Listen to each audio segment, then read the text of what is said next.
Here comes your ghost again, but that's not unusual.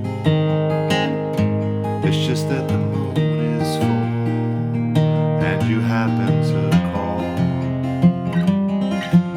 So here I sit and on the telephone, hearing a voice I've known a couple of light years ago, headed straight for a fall.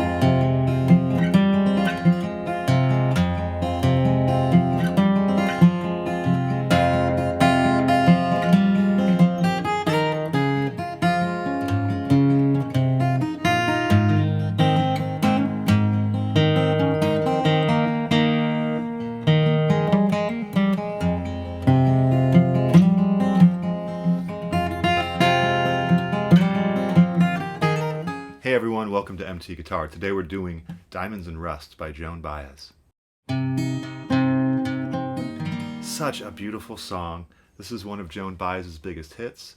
Huge fan of her, an incredible folk singer.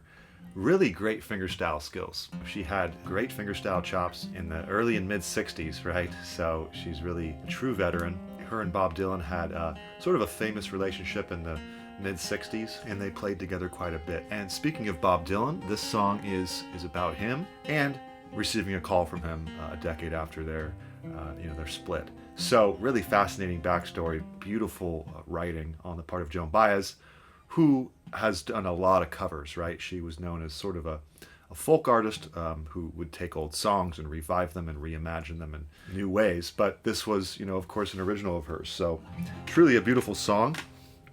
Very, I sound like a broken record when I do fingerstyle lessons, but kind of hypnotic, almost like a trance when I play this song.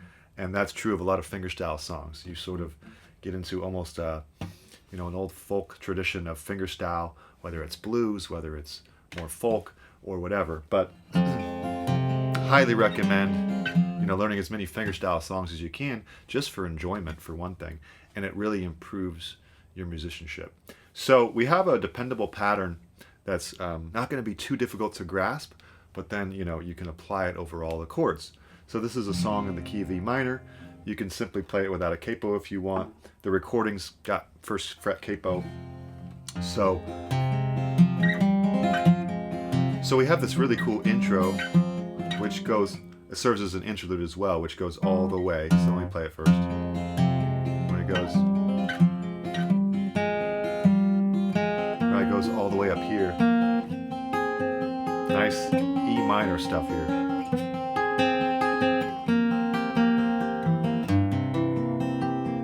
Into the main riff. So what's going on there, just to let you know, is you have an E minor thing and she's going to the 9 here on that main riff, and then when she goes further, she's going to take that bass up to other notes here until we get here. Now this is implying a second inversion E minor triad. This is implying an A minor, a 4 chord, but it's over, it's still the E drone kind of going on, but that's kind of how that works right there. And then it goes back here. That's implying a B7, and we finally get the whole chord here. Really nice arpeggio. So you can kind of suss out some it's basically implying an A minor, this is implying an E minor, this is implying a B7. Powerful stuff if you can sort of understand the bigger shape that these artists are drawing from when they make their parts. And you can make your own parts as well. You can take songs and kind of mess around with them, right? So here we have a great example of some implied chords, and then the 5 chord. The 5 chord loves to take us back home. Okay? And then the song is weaving through these nice chords here. We have E minor down to a C with some good thumb work here. Walking down to a G with a little fill there, D. All working inside the key of E minor. If you want to look at the Roman numerals, which I highly recommend you do with songs you learn, this is our 1 chord, okay? Minor works a bit different than major, so here's our flat 6. Flat 6 is major in the key of a minor key, right? I mean, diatonically it is. You can always change it. It goes down to a G. There's your flat 3, or your relative major. So 1, flat 6, flat 3, flat 7. All right? Very common to see those 4 chords together in a minor key. Some will just call it a 1, 6, 3, 7 in a minor key and omit the flats. Either way. So back to 1. There is a short bridge I'll teach you where it goes to the 5 chord, B minor, and then 4 chord A minor. So, and those chords are not in the verse, so she gives us some contrast in the bridge. All right, the full tab of this is on the Patreon, as well as a bunch of other resources. So do check that out and see if it works for you. Really big thank you to all the patrons there, and it's just been great to build that community there. So thank you. And remember to subscribe. We're trying to get our subscriber count up and our watch time up. So check out some lessons you want to learn from me here. So let's go ahead and jump in and learn this. All right, so like I said, you can play this without a capo, but let's go ahead and learn it with a capo. So we have some options here. So what I'm going to do is I'm going to give you a couple options in case things are a bit advanced for you. Nothing is too advanced. You know, at the very beginning here, we have this roll. So why don't I wait for the rolls and let's just get the basic pattern that she basically does live. She doesn't do really the rolls live anymore. So sometimes you kind of want to omit those things just to get going on the song, or just to sing the song and not have too much fuss. Totally fine, and I get it. So let's just start there, then we'll throw in the rolls later. All right, so we have a basic pattern. Okay, well, I messed up at the end there, but it would be bass. We have an E minor chord, so thumb on the 6th string, index on the on the 3rd string, G string, right? And then middle and ring on the first 2 strings. Now, some of you out there might play with just 2 fingers and a thumb, and you know, that's fine. So if you're doing that, just go 3rd, 2nd. You can just totally do that. And go and omit the ring finger. So it still sounds great. The song is still represented. But I'm going to go ahead and use all 3 fingers, including my ring finger, and go 6th, 3rd, 1st, and 2nd together. Okay? Then I just go down the bass string. So I'm going to go 6th, 5th, 4th. Then I just have only time for the 3rd string by itself because the bar is done. So it's like, okay? Without the ring finger, it would sound like this. Either way, really great. All right? Go ahead and get that down, because that pattern will serve you well throughout the rest of the song. Okay, now we're going to go up 2 frets and then do the same thing. I'm going to hit 4th string, and then 3rd and 1st and 2nd, and then back to 2nd fret. 3rd, 1st and 2nd, 5th string, 3rd string. So that would be, and then I repeat. So the whole thing together would be this. Now move up, back down. Okay? All right, so that happens once. The second time we actually, well, let me actually add the roll. So if you want to add the roll, it happens here. When we go up here, I'm going to hit the thumb and just go, see that? So it'll be 4th string, 3rd, 2nd, 1st. Rolling it off, index, middle, ring. Really cool effect. Here we go. One more time. Nice. Okay, now back to the intro. So after we do this once, last time here, we're going to run this last time. We did it once. Now the second time, check it out. We go back, but this time we go back up. Okay? And then we're going to shift our, this is the hard part, we're going to shift our index and middle to the first 2 strings. We need them there. And we hit the 2nd string. Now the thumb goes up to the G string. So now we've moved all our fingers. And I go 3rd, 2nd, 1st, back to 4th fret, 2nd, 1st, so the fingers stay where they are, back to 3rd string open, We only have time for the index or second string. Okay, so that's just to recap, that's from here, here we go. I go to second string. See? Third, second, first, fourth, second, first, third, second. We go second fret, same pattern. Third with the thumb, second with the index, first with the middle. So that's second fret, open, second, and then fourth fret. Now I go fourth and third fret, first and third string. So fourth fret, G string, third fret, E string. And I'm going to go same right hand pattern. The whole bar. Now go up to 5-5, little slide. The whole bar, back. The whole bar. We'll recap this in a sec. Then it's really important to get your ring and pinky on 2 and 2 here.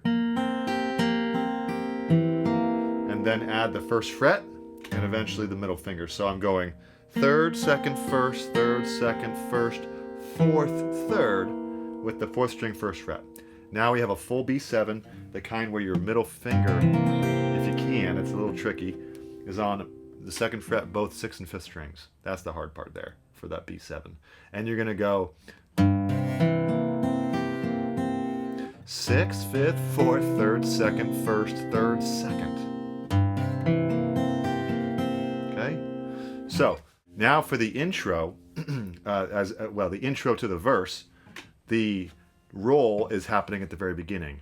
6th, 3rd, 2nd, 1st, roll. By roll, I mean one after the other. Then, same as always. Again, roll.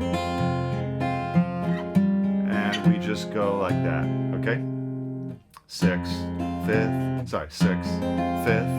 4th, 4th fret, 2nd fret, 5th, 6th string, 5th string, 4th string, 4th fret, 2nd fret.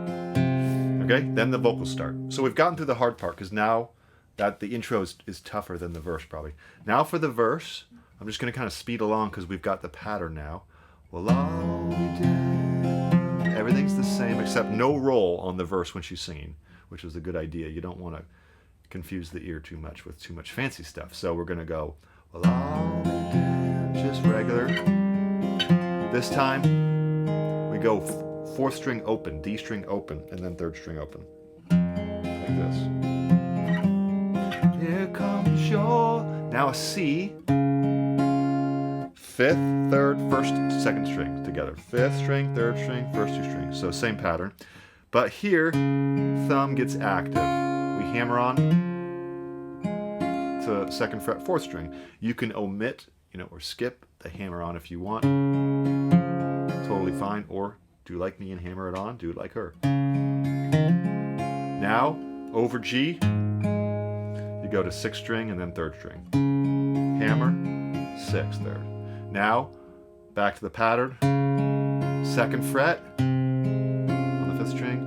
O on the 5th string. So 3rd fret, 2nd fret, O. Okay, and then G.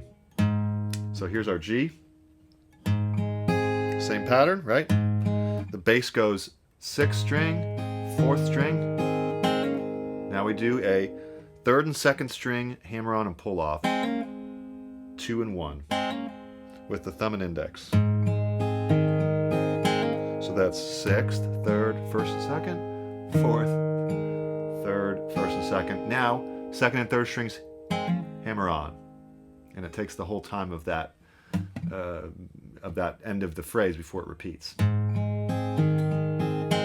Then we go to the main pattern, which is 6th string, 4th string, 6th on the bass. Okay, so the whole thing. Good. Now a D chord. The bass pattern is 4th, 5th, 4th, 4th, 5th, 4th with the same finger pattern. So it's really the thumb that's creating the melody. And then back to E minor. With the roll here. A little interlude. Actually, it's only a one time through that and then the second half of the verse. So let's run the entire verse. I'll kind of try to remind us on the bass stuff. Ready? Right on the right on the vocals. How about 3, 4? Allow me then 4, 2, O, C, hammer, 6th, 3rd, 2nd, open G, 4th, hammer, G, D, G, D, A, D, D, A, D, E minor. Roll. Second half of the verse is just like the first. Let's review it. C, G. See how the bass is moving? Here's the hammer. Back to G, D, A, D, D, A, D, E minor. Now the interlude is 2 times of this before the next verse.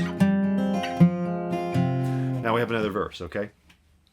And this is where she talks about your eyes were as blue as robin eggs. And Bob Dylan in a 75 Rolling Thunder review kind of event asked Joan, are you gonna sing that song about diamonds and robin's eggs? And she meant, oh, you mean diamonds and rust? And at first she said, no, it's about my husband. And I was like, oh, okay. But it was about Bob. But you know, she was maybe a little bit nervous to tell him or something, so, which is understandable. So that's a funny little line there. So clearly Bob liked that line, your eyes were as blue as robin's eggs. Beautiful lyrics in this song. Okay, so that does it for the verse, the intro, and the interlude. The only thing left is the bridge. All right, now for the bridge after, I forget which verse, we basically finish the main riff here, and we go to a B minor 7 here. All right, so B minor 7, and the pattern's going to be 5th, 2nd, 3rd, 1st, 2nd, 3rd, 4th, 3rd. Seems to be what she's doing. It's kind of hard to tell exactly, but I think that's pretty accurate. Now in A minor 7, same exact pattern. Again. Okay, that's the second time. Then we go to C, same pattern. Here's the G, F, G. Okay, and then, so here it gets even trickier, just at the very end here. So we've done G to F, right? Just to recap that. When it goes back to G here, we're gonna go the B7, like that, the thing that we're doing at the end of the intro kind of thing to get to the main riff. So we go from that G straight to that B7. Just to recap, that would be 6th, 5th, 4th, 3rd, 2nd, 1st, 3rd, 2nd strings. Now it goes to also to the intro part, and we go back here.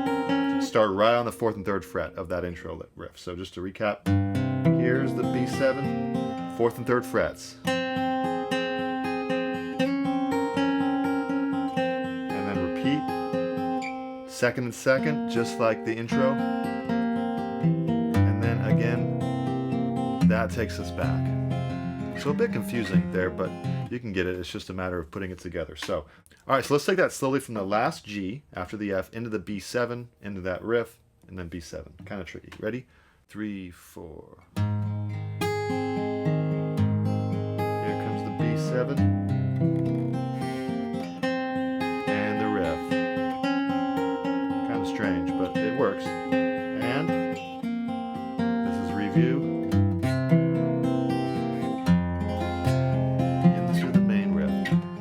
Okay, hopefully that makes sense. It's a bit tricky. Just practice it slow, and if it's stopping you from playing the song, then you can just kind of strum even, or just pick any notes you like and just kind of get through it. I'd say that's the most complicated part of the song. But then it just goes back into the to the verse over and over again with little interludes, and the song fades out. When they play it live, they kind of just enter an E minor. So either way works. That does it, and remember to enjoy, do this slow. A lot of the song lives in this area here where we're really just allowing the thumb to do its work, to do its magic with the bass notes moving, and the fingers are just kind of nicely playing along. There you go. Enjoy. Looking forward to seeing you next lesson. Bye.